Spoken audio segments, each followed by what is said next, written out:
اس دنیا کو اللہ تعالیٰ نے حالات کی جگہ بنایا ہے اور امتحان کی جگہ بنایا ہے۔ دنیا میں حالات آتے ہیں، امتحان کے لیے آتے ہیں۔ اللہ تعالیٰ فرماتے ہیں وَنَبْلُوكُمْ بِالشَّرِّ وَالْخَيْرِ فِتْنَةً، ہم تمہیں آزمائیں گے پریشانیوں سے اور خیر سے، اچھائیوں سے۔ اچھے حالات بھی آئیں گے اور نامناسب حالات بھی آئیں گے، پریشانیوں والے حالات بھی آئیں گے، دونوں قسم کے حالات اس دنیا میں آئیں گے۔ یہ آزمائش ہے ہماری طرف سے۔ دنیا میں کسی کو کچھ مل جائے تو یہ اس بات کی نشانی نہیں ہے کہ اللہ تعالیٰ اس سے راضی اور خوش ہے، اور کسی سے اگر کوئی نعمت لے لی جائے تو یہ اس بات کی نشانی نہیں ہے کہ اللہ تعالیٰ اس سے ناراض ہے، کیونکہ یہ امتحان کی جگہ ہے۔ اللہ تعالیٰ انسان کو آزماتے ہیں، امتحان لیتے ہیں، کبھی دے کر کبھی لے کر۔ دے دی نعمت، اس پر بھی امتحان ہے کہ اس نعمت کو یہ کیسے استعمال کرتا ہے۔ نعمت لے لی، اب اس پہ بھی امتحان ہے کہ اللہ تعالیٰ یہ دیکھنا چاہتے ہیں کہ میں نے یہ نعمت لے لی ہے تو اس نعمت پر، نعمت کے لینے پر یہ کیا کہتا ہے۔ جیسے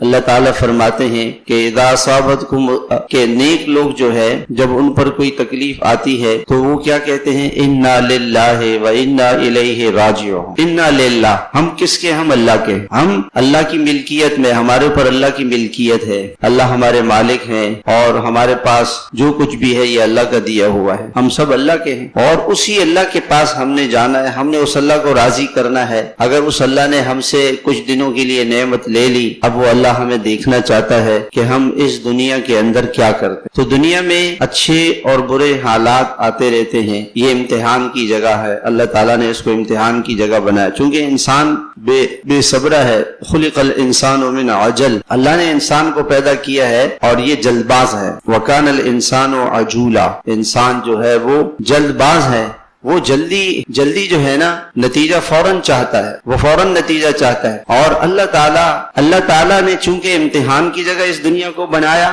تو دنیا نتیجے کی جگہ نہیں ہے، نتیجے کی جگہ آخرت ہے، انعام کی جگہ آخرت ہے، جزا اور سزا کی جگہ آخرت ہے۔